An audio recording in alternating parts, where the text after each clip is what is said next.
Hola, ¿qué tal? ¿Cómo están? Bienvenidos a un nuevo capítulo de Cachureando el Ayer. En esta oportunidad hacemos un rescate, viajamos en el tiempo casi 17 años para escuchar al gran Temo Lobos.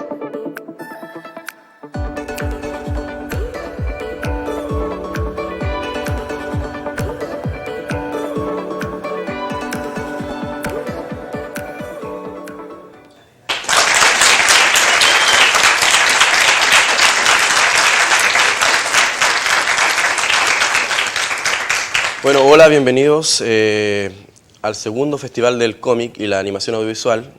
Se ha querido en esta instancia tan importante innovar y se ha querido invitar para conocer un poco más a tres importantes autores chilenos. El primero de ellos, de larga trayectoria, fue bautizado con don Temístocles Lobos, más conocido como el Temo Lobos. Así que les pido un aplauso para él. Vamos a hacer una serie de preguntas. Está don Temo. Sí, tantos encuentros, asiento. Bueno, la idea de esto es un poco interiorizar al público que es muy joven presente en lo que ha sido su carrera y sus pensamientos en torno a este arte tan incomprendido en nuestro país. Y tenemos una serie de preguntas bien quisquillosas y queremos comenzar con la más simple. ¿Cuándo llegas a este mundo y dónde? Si es que lo puedes decir. Sí, perfectamente.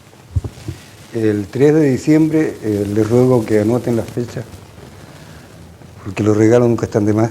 Sí. El 3 de diciembre de 1928, del siglo pasado. 28. Y me ha tocado recorrer un poquito de este siglo nuevo. En San Miguel. San Miguel. Con una casa en la que arrendábamos con mis padres y 5 hermanos más.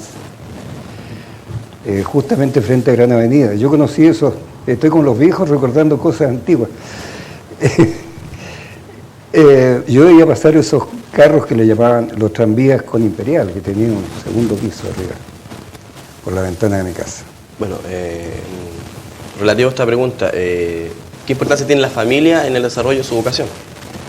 La familia es muy importante, no solamente los padres, que no solamente me permitieron, pero que no me alentaron demasiado para que yo no perdiera interés, ni me prohibieron que me dedicara a dibujar. ¿El desempeño escolar? El desempeño escolar es más o menos mediano, nunca me distinguí como un gran estudiante, pero saqué mis humanidades, después la universidad, en fin, todo, un poquito con dificultades, pero lo saqué bien. De todos modos aprendí más, y esto no va en desmedro de las universidades ni de los colegios, sino que para mí fue un campo enorme una vez que salí de los colegios, el conocer la cantidad enorme de libros que tengo, y aprendí mucho más y he seguido aprendiendo durante toda mi vida por una curiosidad insaciable por leer y por conocer cosas fuera de los estudios formales. Creo que si se les hace difícil a los estudiantes el estar cumpliendo horarios, el estar constreñidos a estar visitando la escuela todos los días, obligados a estudiar, no les agrada demasiado, pero después descubren que es bonito saber de todo. Yo leo de todo, hasta los boletos de micro. Bueno, como reza por ahí, el conocimiento es poder. El conocimiento es poder, justamente. Ahora, relativo a los estudios, empieza de niño a dibujar, ¿cómo formaliza su aprendizaje?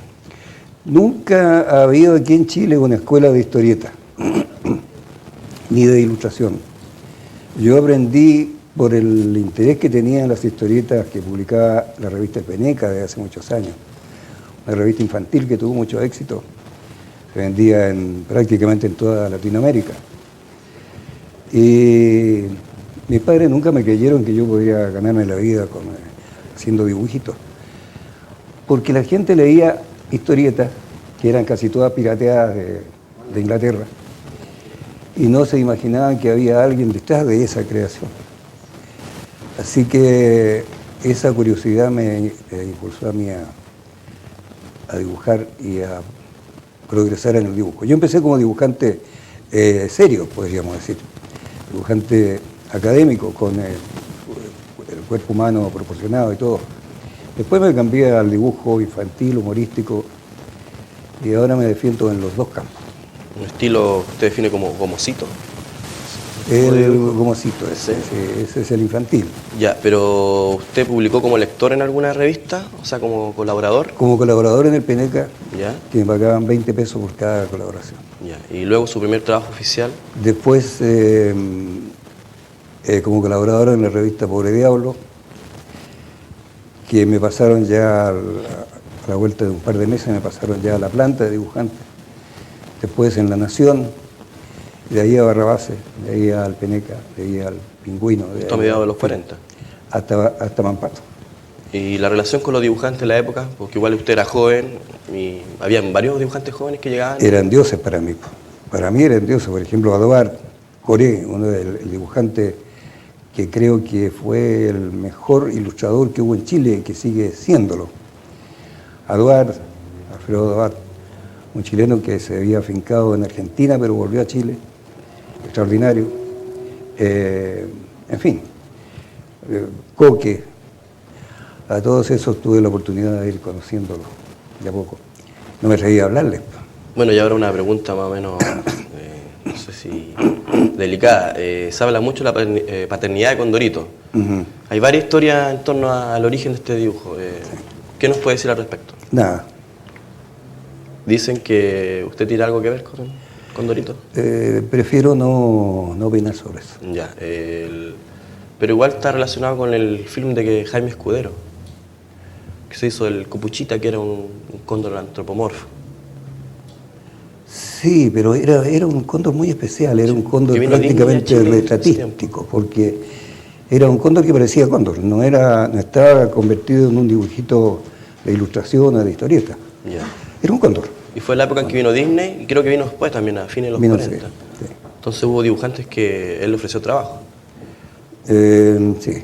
Pero que creo que casi todos rechazaron la oferta. Claro, en ese tiempo yo estaba muy joven, estaba empezando a dibujar, a crear mis personajes, y no tuve oportunidad ni de conocer a Disney ni de nada, solamente por fotos y por el cine, porque el informativo se pasaba en los cines con una película grabada.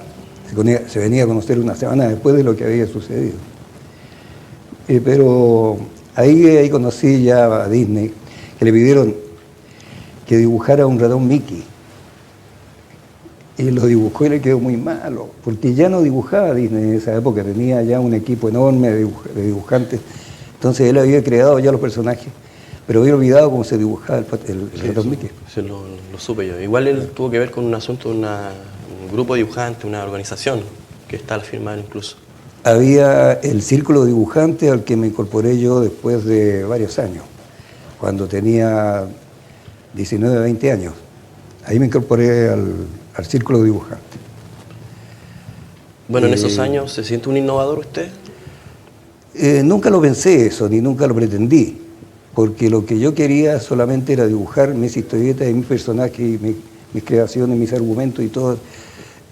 Una posición un poquito aislada, pero nunca pensé en eso, ni siquiera pensaba en la plata. Ya, o sea, lo hacía por gusto. Por gusto. Menos mal que me casé, cuando me casé, ya tuve una administradora de las platas, así que aprendí a cobrar también. Entonces nunca vislumbró que podía ser una figura señera. No, ni tampoco lo repito, tampoco lo pretendí. Ya, su experiencia en El Pingüino, que es como la gran vitrina para los dibujantes de la época. Uh-huh. Muy buena, esa revista sirvió para mostrar la capacidad de los dibujantes chilenos, e incluso algunos dibujantes españoles que entraron después argentinos, y para que sirviera de caldo de cultivo para la creación de personajes. Ahí nació, por parte mía, nació el Araco. Después ya un dibujante joven que llegó a Vicar haciendo el Guaso Ramón. En fin, una cantidad de personajes chilenos que hicieron época y se quedaron para siempre. ¿Y qué le parece que, por ejemplo, Arturo del Castillo no figure como chileno en los estudios sobre el cómic? Yo creo que no. Tengo una enciclopedia de dibujantes en que aparece como chileno. ¿Ya? Sí, Arturo del Castillo, los dos hermanos del Castillo. Claro, estaba Jorge allá Pérez, y mandó a llamar al hermano. Arturo del Castillo. Incluso en el Museo del Louvre hay una sala dedicada a la historieta. Noten que digo historieta y no cómic. Ya les explicaré por qué. Ahí hay un original, no solamente de Harold Foster o de los otros de dibujantes famosos, sino también hay varias páginas de Arturo del Castillo. Claro. En el Louvre. No, es uno de los artistas más reconocidos. A Así mí como me Fantasio también se fue a no me han Argentina. dejado entrar ahí todavía a mí, pero... Bueno, pero usted estuvo en Europa, invitado. Sí. ¿Qué nos puede decir de eso? Por ahí me hacen alguna broma diciendo que debo tener mucha plata si hemos viajado tanto con mi señora por todos lados. La mayor parte de los viajes han sido de invitación. Yeah. Por ejemplo, Noruega nos invitó el Ministerio de Cultura. Eso fue a raíz del cómic de Mampato y los vikingos. De Mampato y los vikingos, justamente. A Francia por un salón que había en Angulema. Después fuimos con mi señora. ¿Pero eso se tuvo relación con conocer a Tardí? Ahí conocí a Tardí. A Tardí lo conocí aquí en Santiago, Yeah. o allá en Santiago. Un hombre muy simpático, muy especial. Estuvo para el salón acá del año 93. Me parece. Sí. A ver su faceta de editor también. Un poco háblenos cómo llega a dirigir Rocket, que es una revista más importante acá en Chile, es esa ficción. Sí, hombre, por ahí me pidieron una lista hace unos días de las cosas que había hecho y son tantas. Y olvidé Rocket justamente. Por ahí Máximo Carvajal, un colega muy especial que tengo, un gran dibujante, descubrió que era la primera revista de historietas de ciencia ficción que se publicaba en América, en Sud y Norteamérica. Yo no sabía. Bueno, y también Tenía, como de un enfoque serio, porque lo que se hacía en Estados Unidos era el superhéroe, Claro. como bien a la mala, es esa ficción, o sea, Sí, muy libre, sí, muy libre. Claro, no era ciencia Estaba Bob ficción. Rogers, Claro. Big Buffer y Flash Gordon. Claro. Después de eso, ¿cómo llega a dibujar Mampato? Después de una serie de escalones, porque lo primero fue como profesional el Ferrilo, el autómata, yo era el piloto en el diario La Nación. Claro. Salía una tirita los días domingos, una a cada lado en la página de avisos económicos. Después, Barrabás ¿Ya? y el Peneca. Dicen que después de los personajes principales de Barrabás, los suyos eran los más importantes. Sí. ¿Están así? Sí. Máximo Chambones, por ejemplo, me gustó muchísimo. Ñeclito. Cucufato también. Cucufato. Esos son autobiográficos porque yo para el fútbol era malo. Y Flacuchento, que he sido toda mi vida, se me ocurrió hacer Ñeclito, con su abuelito que es campeón. Y el Ñeclito es una ñecla, porque ñecla se llama, para los jóvenes que no saben, ñecla se llama un volantín chiquito, que es muy frágil. Esa es la ñecla. ¿Y el alaraco? Y el araco también es autobiográfico. Sí, dicen que tiene algo usted. Claro, sí. Yo no sé si me estoy pareciendo cada día más al personaje o el personaje se está pareciendo cada día más a mí. Y cuando se vio esto de la edad dorada del cómic chileno a mediados de los 60, tengo entendido que usted participó en televisión. Sí, también estuve en televisión cuando recién empezaba la televisión. Michael Talento creo que era el programa. Sí, me eché talento. Hacíamos con Jimmy Scott y otro colega, Lugose. Claro, y ese tiempo también estaba Lucas ya con su programa. También estaba Lucas con su programa aquí en Valparaíso. Y Jorge Damo también. También, pues. O sea que es de antes esto, Es de antes, sí. el mundo de la farándula. Claro. Bueno, de sus creaciones, ¿cuáles serían como la preferida? Yo tengo 3 hijos y 8 nietos. Ninguno de ellos es el preferido mío.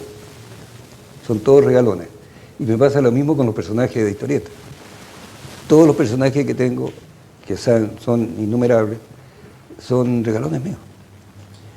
Alaraco quizá porque es el mayor, es el primero de los que tuvo más éxito. Pero Ferrilo también. Y Mampato, ¿para qué decir? Y Ogú especialmente, y en fin. Todos son hijos predilectos. Y el hecho que hayan sido llevados a la pantalla, por ejemplo, Alaraco en la televisión y luego Mampato en el cine. Fue bastante grato y además bastante remunerativo porque me compraban los derechos para publicar, haciéndolo con personajes reales, Alaraco, y me fue muy bien en la parte económica de eso. ¿Trabajos para el extranjero, alguno? No, yo he sido profeta en mi tierra y creo que seguiré siéndolo. ¿Y cómo Nunca es me ha que- llamado la atención de publicar en el extranjero ni nada. Pese a que Alaraco se estuvo publicando en una revista alemana, en alemán. Alemán. Y eso me dicen que usted sirvió de mediador para publicar trabajos afuera, ¿es así? Sí, en los años difíciles, cuando se terminaron las historietas en Chile, un dibujante, un colega argentino, me pidió que contratara a un grupo de dibujantes chilenos para dibujar historietas para Inglaterra. Y yo me llevaba un 5% del valor. Al poco tiempo tuve que subir el precio de las páginas a los muchachos y me gastaba mi 5%. Llegó un momento después en que yo tenía que sacar de mi bolsillo para pagar los envíos, porque ya estaba mejorando la situación aquí con la revista Historieta que salió publicada en La Tercera. Ya, al año 80. Era un suplemento de historieta que salía en el diario La Tercera, que sirvió de tabla de salvación a varios dibujantes que estábamos, entre los que me contaba yo, que estábamos bastante mal por la eliminación total de las historietas en Chile. Bueno, ¿qué pasa ahí, por ejemplo, su experiencia en Mampato, que es muy buena? ¿Qué sucede luego cuando se cierra la revista en el año 78? Ahí quedó, como decimos en Chile, la tendalada, porque algunos tuvieron que irse, buscar otros horizontes, a Venezuela, a México, en fin, a Europa, y otros quedaron, se metieron en publicidad para poder sobrevivir, y otros se consumieron todas sus reservas. Fueron años bastante duros, bastante difíciles. Sin embargo, hay una leyenda negra por ahí que dice que en Chile la historieta ha estado tan desmedrada justamente por la competencia de la televisión. No es así, es una falacia. Lo que pasa es que en Chile todavía hay una especie de inercia que mantiene la especie de prohibición de hacer historietas en Chile. Los editores no se atreven a lanzar, y ya voy a explicar por qué, no se atreven a hacer revistas. Sin embargo, en Europa y en Estados Unidos y aquí al lado, en Argentina, nunca se han vendido tantas historietas como actualmente. En todas partes del mundo, menos en esta isla que se llama Chile, todavía no se publica nada. Ahora, yo siempre he hablado mal de los editores, no pierdo oportunidad para desenmascararlos, como decía yo, que no se atreven a hacer revistas, que no se atreven a hacer historietas, que ellos son los culpables. En realidad no es así. Hice un examen de la parte económica de las publicaciones y descubrí lo siguiente.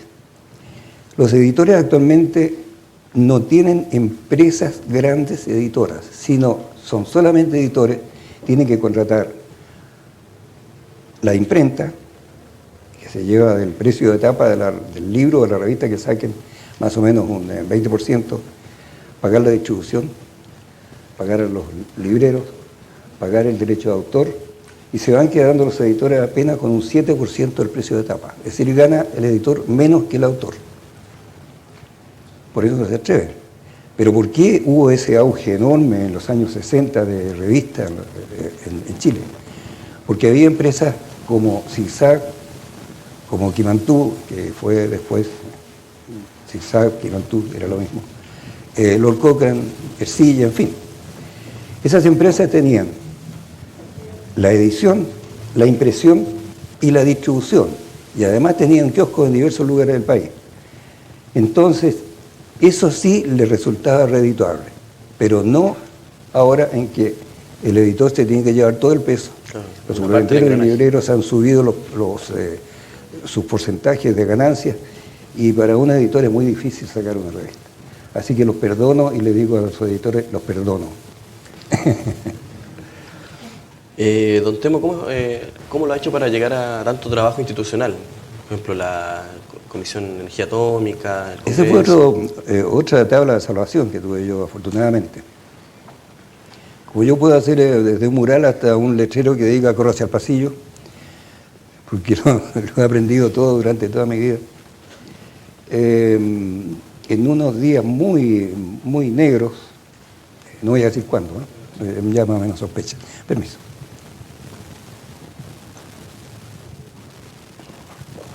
Me llamó Renato Poblete, que es el que manda en el asunto del Padre Hurtado, para que hiciera la vida del Padre Hurtado, justamente.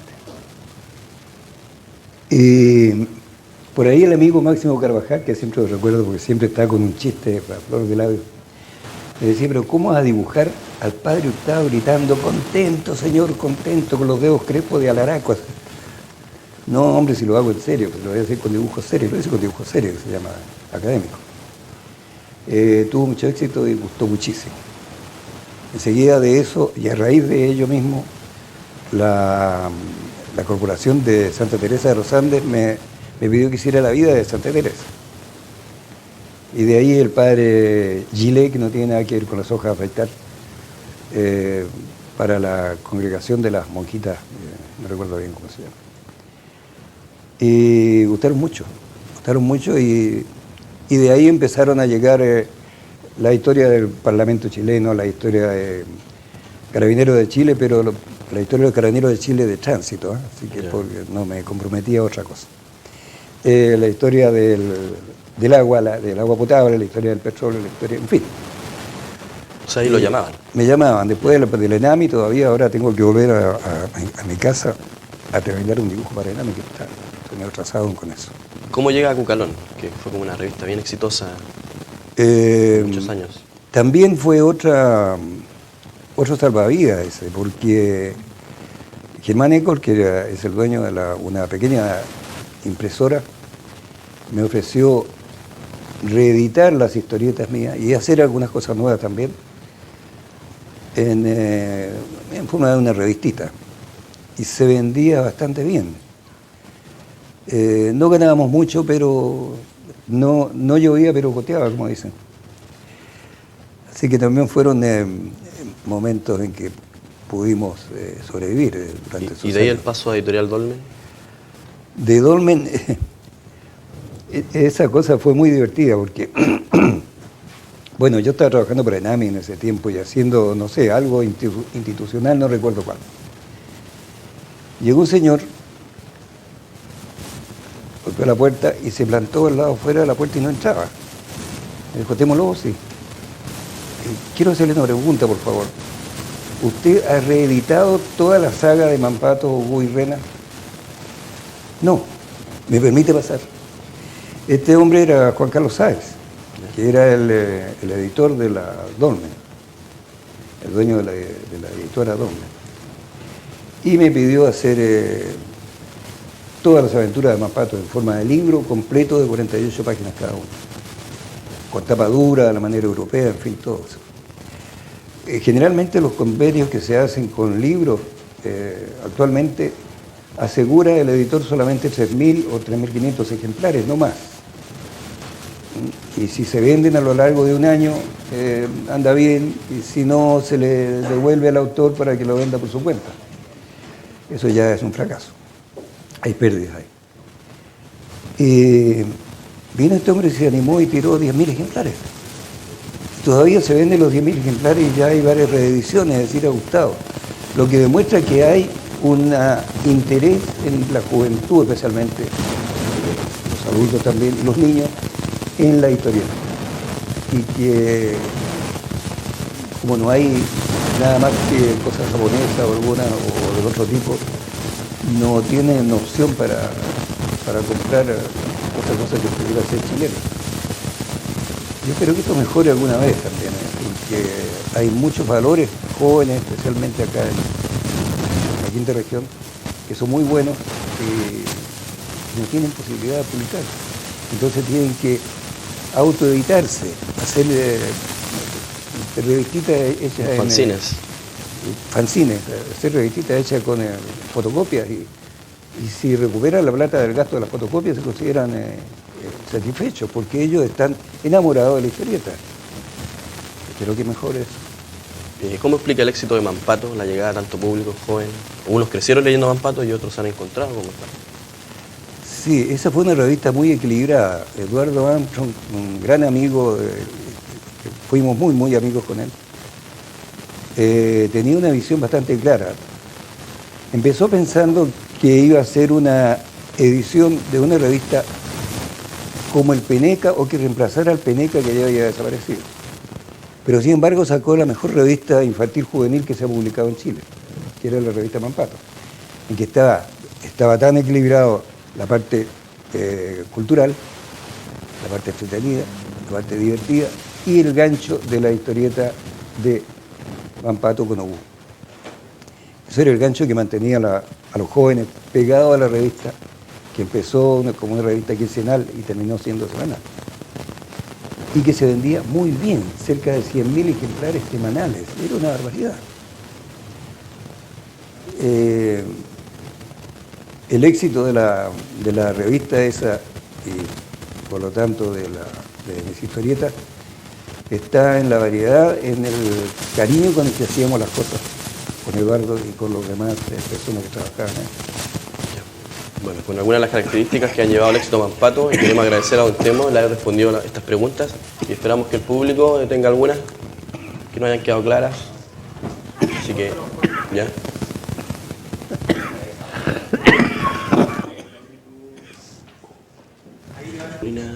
¿Se acuerda que le hizo una entrevista para la Universidad de Chile? Ah, ya. La encontré, pues ahora ya anda.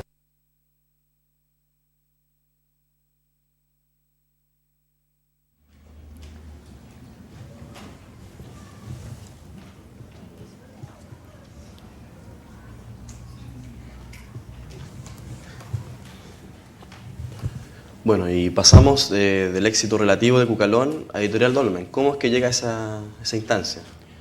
¿Cómo llegó Juan Carlos Sáez a mi casa? Un señor medio seriote, de barba, pelo blanco, y me dice, don Temo Lobos, sí. Estoy repitiendo esto que lo he dicho tantas veces ya. Me la sé de memoria.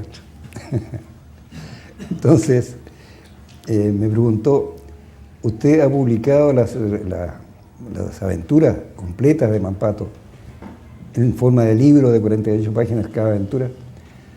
No. ¿Tiene algún contrato con alguien? No. ¿Me permite pasar con una?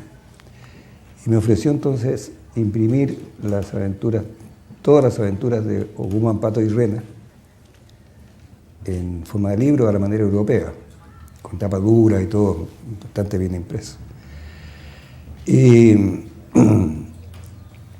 generalmente los convenios que se hacen entre los editores y los autores es por 3.000 ejemplares o por 3.500 ejemplares, y si no se vende a lo largo de un año se les entrega al autor para que la venda por su cuenta.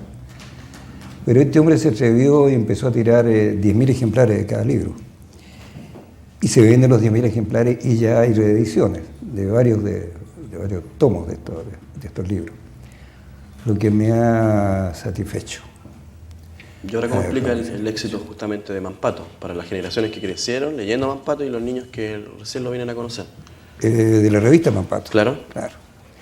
Es el equilibrio entre la parte didáctica, la parte histórica, la parte educativa y las aventuras de todo tipo. Y el gancho que era la serial de Mampato, que quedaban siempre en algún peligro terrible y se solucionaba. A veces yo no sabía, terminaba el capítulo de 4 páginas y lo metí en un lío a Obú y a Mampato, a Rena. Y recién venía a solucionarlo, a pensar en la solución de ese peligro, cuando me tocaba hacer el capítulo siguiente. Entonces al final quedaba una historia muy movida, muy entretenida, justamente por eso altibajos de peligro, de riesgo y de salvación y de aventura que tenía la historia. Pero siempre con un motivo central que es el que mueve la historieta a lo largo de su desarrollo, para mantener el interés del lector. Igual la solución final la venía a pensar solamente al final de la historieta, cuando ya terminaba las 48 páginas. Ahora, ¿por qué Don Temo? ¿Cómo es que llega a firmar Temo? Temo. Yo firmaba los primeros dibujos míos en la revista Pobre Diablo con mi nombre completo, Temístocles N. Lobos A. Y salía una línea larguísima. Y un día mi señora que era mi polola en ese tiempo, me dijo, ¿por qué no le pones Temo? Si te decimos Temo. Temo. Que es una cosa bastante, no solamente eufónica, sino que además decorativa, porque después le inventé una especie de circulillo así medio irregular y quedó ya registrado como logotipos. Temo Lobos, además le agregué una H que no aparece en el carnet. ¿Ya? La H es un símbolo de una palabra muy usada actualmente en Chile, porque yo he sido siempre muy ingenuo para cobrar, entonces la H quedó muy bien colocada ahí. Ingenuo con H. A instancia de mi señora también la H. Sí. Bueno, y usted nos hablaba en el comienzo de que quería hacer la diferencia entre cómic e historieta. Sí. En Estados Unidos y en los países de habla inglesa se dice cómics porque las primeras publicaciones que se hicieron de historietas eran cómicas. Y quedó con el nombre cómic, incluso para las historietas de Harold Foster o de los dibujantes serios que hay, de dibujos serios. Y aquí en Chile y en Argentina y en Venezuela y en Colombia se dice historietas porque las primeras secuencias de dibujos que aparecieron lo hicieron en revistas y en diarios españoles. Entonces contaban una historieta ilustrada. Una historieta es una historia chiquita, una historia cortita. Pero la historieta ilustrada era un cuentito que llevaba abajo, que no sé por qué le llamaban didascalia. Didascalia significa parte educativa. Didascalia es el texto que le ponían, ahí le pusieron didascalia. Y en la parte superior iban los dibujitos ilustrando la historieta, el cuentito corto ese. Y de ahí quedó la palabra historieta, porque era una secuencia de dibujos que era muy ingenuo. Aparecía, por ejemplo, un señor que iba caminando por la calle leyendo el diario, se veía un agujero de un desagüe ahí, y el señor caía y saltaba el sombrero y los diarios en el aire. Y la didascalia o el texto inferior de la historieta decía, notad, como este señor por ir distraído leyendo el periódico, se ha hundido en un agujero sin fin. ¿Qué le podrá suceder a él? ¿Qué será de sus hijos? En fin, cualquier tontería así. Pero después se inventó el globito, que no es un invento demasiado novedoso, porque en los dibujos incaicos o mayas, para indicar que había alguien hablando, ponían una especie de nubecita, lo que indicaba que ese personaje que estaba en las ilustraciones, en los códices y todo esto que aparecieron después, indicaba que esa persona estaba hablando. Y de ahí apareció el globito para la historieta. Ahora, aquí se llama historieta, en inglés se llama comic. El cómic, los cómics. Ahora aparecieron los cómics con una X, eso ya son para adultos, solamente para mayores. Una X final. En Italia se llaman fumetti, claro, por el humito, los humitos, los globitos. Fumetti. En Brasil se llaman cuadritos. Muñequitos se llamaba en México antiguamente, ahora también se llama historieta. Y en fin, en Francia se llama bande dessinée, tira dibujada. Te veo en España por la revista. Y los te veo porque apareció una revista con historietas y que se llamaba TVO. Y de ahí quedó también el TVO como nombre genérico de la historieta. Pero yo soy partidario de seguir diciendo historieta y no cómic. Uso la palabra cómic muy pocas veces. Bueno, ahora como corolario, ¿qué consejo le da a los jóvenes que quieren seguir en la historieta o quieren hacerla su oficio? A los jóvenes que están haciendo historietas en este momento, historietas, que se han destacado como, por ejemplo, Máximo Calfumán, Juca y todo eso, no tengo ningún consejo que darle porque ya se las saben todas y lo único que falta es lugar donde publicar. Pero a los que tienen intenciones de aprender, que es un camino bastante árido y obligatorio, es tener cierta facilidad para dibujar, aprender, ya que no hay escuelas, aprender de los demás dibujantes que ya han tenido éxito descubrir por qué tienen éxito y leer mucho, tener una curiosidad insaciable para aprender todo lo que puedan leer, porque todos esos conocimientos van formando un acervo cultural que les va a ayudar a inventar cosas nuevas, situaciones nuevas en la historieta. Por ejemplo, una historieta de pirata tiene que ser muy bien documentada, no puede ser un barco pirata hecho al lote, tiene que ser un barco pirata de verdad. Un galeón tiene que ser un galeón, las velas tienen que moverse de cierta manera, el manejo de los barcos tiene que estar hecho bien, documentación en primer lugar. Para eso es necesario entonces leer mucho, documentarse, curiosear. Hay tantas cosas por leer que a mí me queda, yo debo tener unos 3.500 libros, pero los estoy leyendo porque veo con pena que todavía habría muchísimos más que quisiera poder tener tiempo de leer. Pero tengo 76 ya y no creo que me alcanzaría el tiempo. Pienso llegar apenas a los 100 años, así que no me va a alcanzar.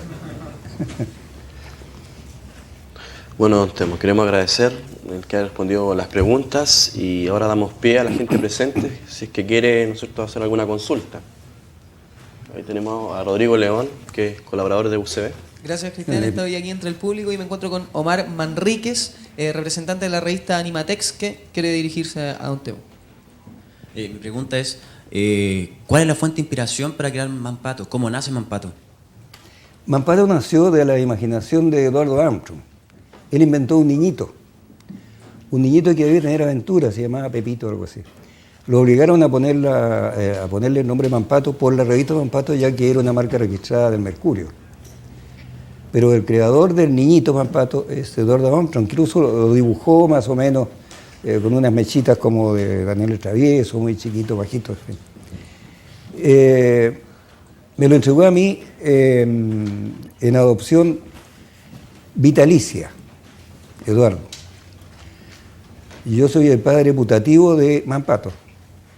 Para los que les parezca un poco chocante la palabra, putativo significa adoptivo. Que ahí viene la palabra Pepe, San José, se firmaba P, Pater Putativus, padre adoptivo. De ahí viene el Pepe. Sí. Y cuando me lo entregó Eduardo, yo lo doté con el cinto espacio-temporal, porque eso me daba posibilidades enormes de aventuras increíbles en el tiempo, el espacio, en otro planeta, donde fuera. Y cuando apareció Gu, iba a ser un personaje eventual.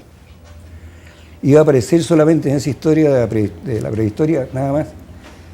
Y después iba a tener Mampato otra aventura y se iba a encontrar otro compañero de aventura, como que se encontró con el marcianito C, que también es creación de Eduardo Armstrong. Cuando desapareció, terminó la aventura de los Kilikilis y Golagolas con Gu, empezaron a llegar cartas de una manera increíble y en una cantidad increíble, preguntando qué pasaba con Gu. Entonces, ¿qué hacemos? Me dice, ¿quieren a Gu? Bueno, yo lo voy a convertir en el compañero permanente de Mampato, porque esa es una especie de esquema. Está Don Quijote, Sancho Panza, Mickey, Chivilín, Asterix, Obelix, en fin. Siempre hay alguien que da el pie humorístico al otro personaje, que es el principal. Y resultó de una manera sorprendente, porque ahora el que se roba la película es Gu, justamente. Estoy aquí con una representante de la ciudad de Quilpué, señora Marisol García, que va a preguntar a un tema. ¿Qué pueden hacer los jóvenes que quieren publicar? ¿Cómo pasar de una fotocopia a una verdadera revista? ¿A dónde podrían ir? ¿Qué podrían hacer? Ahí me puso en dificultades, porque ya los dibujantes de aquí de la Quinta Región y tantos jóvenes dibujantes han tratado de interesar a editores sin resultado, porque no se atreven todavía a hacer nada. Ahora, podrían interesar a algún impresor para hacer alguna revista, pero tiene que tener una buena base para interesar a un editor a que publique este tipo de cosas. Por ahí uno de los editores me decía, mira, estos dibujos me han llegado, son excelentes, pero los argumentos son muy malos. Entonces puede ser, como decía un autor norteamericano, un dibujo excelente con un mal argumento es un fracaso. Un dibujo mediano con un muy buen argumento generalmente es un éxito. Y si se une un muy buen dibujo con un muy buen argumento, es un éxito seguro. Entonces, para interesar a un editor tiene que unir por lo menos un dibujo medianamente bueno con un argumento interesante. Si no tiene interés el argumento, el personaje desaparece sin remedio. Hay que interesarlo. Aquí me he trasladado, muchas gracias por la respuesta, por el último sector acá, con Claudio Salinas, que también tiene otra pregunta. Mi consulta es, ¿cuál fue su experiencia con el fenómeno de la animación? Me ponen en apuro nuevamente.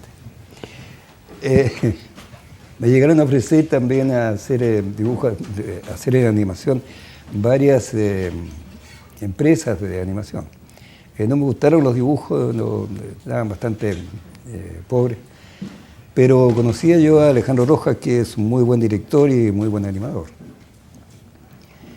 Acepté hacerlo con ellos, con el compromiso que fuera solamente por el libro Mataquiterangui, que es de la Isla de Pascua, y ninguno más, que ellos no podían hacer impresos, solamente audiovisuales.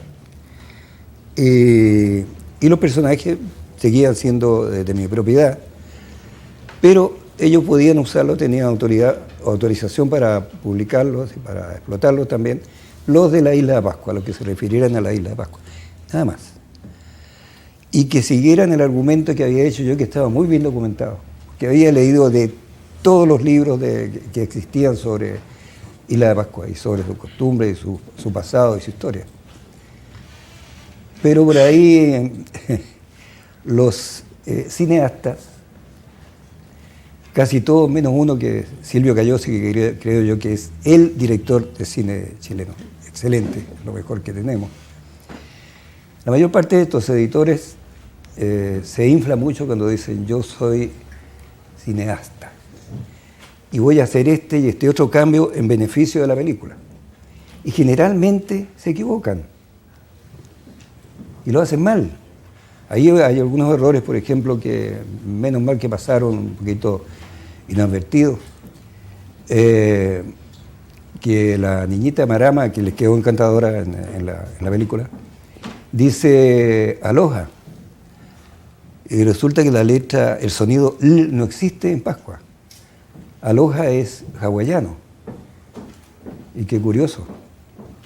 En Hawái no existe el sonido R, la R. Entonces ahí hay un error grave ya. Habían puesto unas palmeras de Indonesia ahí en la Isla de Pascua con esos cocos enormes.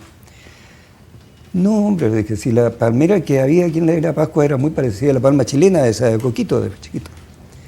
Menos mal que alcancé a salvar eso. Plátano sí ha habido toda la vida. La experiencia me gustó. Está muy bien hecha, muy bien desarrollada, muy bien ejecutada la historia, salvo todos esos pequeños errores que pasaron afortunadamente inadvertidos. Y fueron muy celebrados además los personajes, especialmente Hugo, en Isla de Pascua, cuando se hizo el lanzamiento allá, al que no fui invitado. Curioso, ¿eh? No fui invitado. Me contaba el petero, con el que me hice gran amigo del alcalde de Isla de Pascua, y yo financié, me dijo, el viaje de estos gallos. Y cuando le preguntamos qué pasa con Temo Lobo, está enfermo. No, yo estaba completamente bien, a lo mejor estaba enfermo de cansado o enfermo de curado, no sé. Pero de enfermedad, no, ninguna. Yo vine a saber después cuando volvieron. ¿Le trajeron una postal por lo menos? Nada, ni una cosa. No he sabido nada más de ellos, no me han comunicado nada, ninguna cosa. Estoy esperando a ver qué pasa. Eugenio, así son las cosas. Perdón. Gracias, don Temo. Eugenio Medina por acá. ¿Quiere dirigirse usted, por favor? Buenos días. La pregunta mía es la siguiente. ¿Qué importancia le da usted al estudio anatómico para la creación de un personaje? Yo creo que el estudio de la anatomía es tan útil para el dibujo anatómico o realista como para el dibujo humorístico, porque eso va preparándolo para hacer ciertas proporciones que hay en el dibujo humorístico que existen también. Hay algunas desproporciones en los dibujos que se nota inmediatamente que hacen fracasar un personaje que pudiera ser muy bueno. Pero todos los personajes, incluso Mafalda con su enorme cabeza y sus patitas cortas y todo, tiene una proporción grata. Y primero para la historieta seria es imprescindible el estudio de anatomía. Por lo menos simplificarlo. Hay por ahí un libro de Andrew Loomis que ya no se publica, en que enseña una manera de simplificar el esqueleto humano de manera que forme la base, el planteo del dibujo. El muñequito. El muñequito. Pero es imprescindible la anatomía, y no solamente la anatomía humana, sino que la anatomía animal también, para que quede un caballo que parezca caballo. Por ahí en unas lecciones de historieta que estuve haciendo ponía Hugo Pratt no sabe dibujar caballos, ja, ja, ja. Y se murió ahora y yo ya tuve que borrar eso después para que no se publicara. Porque Hugo Pratt, con su sensibilidad, su dibujo gustosísimo, con sus conocimientos que tenía, sin embargo se equivocaba cuando le tocaba hacer caballos, no le salían bien. Y una equivocación horrenda que hicieron entre él y Manara fue en un maizal, en el libro que salió premiado en Angulema, Verano Indio. Hay un maizal, está una aventura con los indios y todo. Y cada planta de maíz tiene en la punta un choclo. No se documentaron. Los choclos se dan en las axilas de las hojas. Y arriba tiene la semilla masculina, nada más que una especie de racimo de semillitas, de polen. Pero no, una mata de choclo y un choclo parado en la punta. En todas las páginas de la historieta. Falta documentación. Ahí tenemos otra pregunta. Me encuentro con un alcance de nombre, se llama Marco Campos, acá el señor que va a preguntar, igual que nuestro director. Un saludo para él. Buenos días. Buenos días. Después de Bucalón se editó la revista Pim Pim y en esa revista salía Hugo Mampato en el Tíbet. Después no sé qué pasó con la revista, se descontinuó. Me gustaría saber si terminó esa historia y si hay posibilidades de publicarla. La estoy terminando la historia.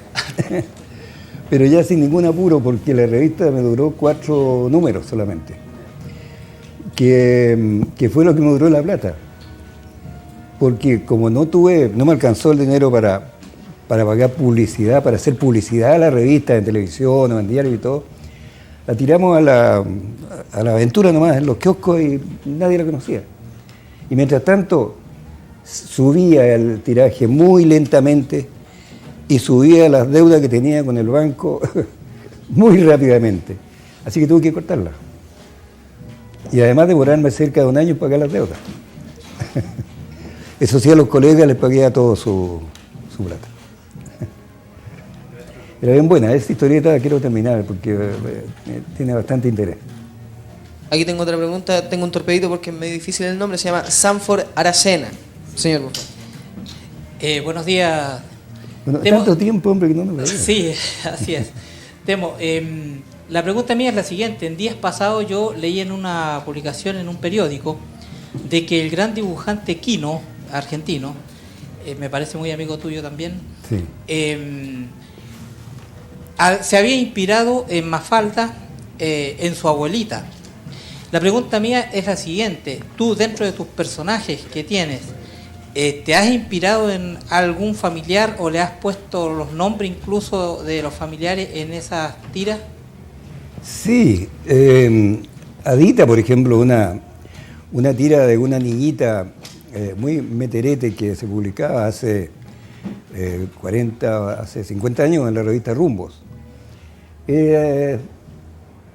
ver, no habré metido la pata aquí porque hace 50 años, mucho menos, porque tiene la edad de mi hija mayor.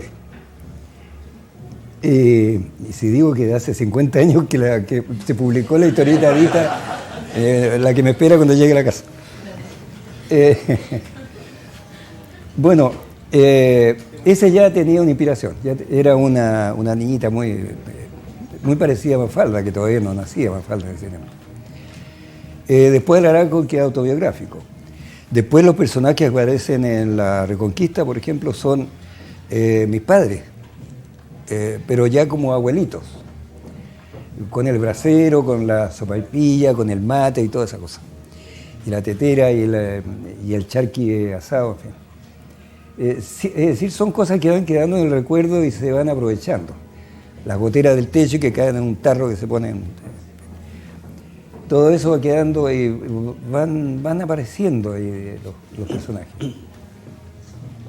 Pero no me dedicaba así a, como pensaba mucha gente que le preguntaba a Pepo, por ejemplo.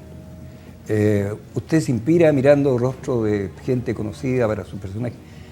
No, salen así, que se parecen al carácter que tiene el personaje. Eso es todo.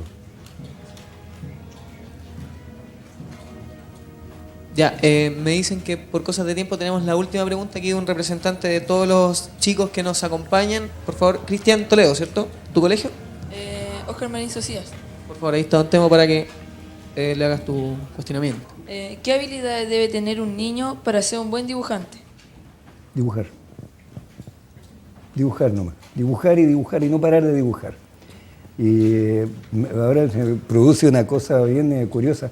Un león ayudando a hacer preguntas a un lobo.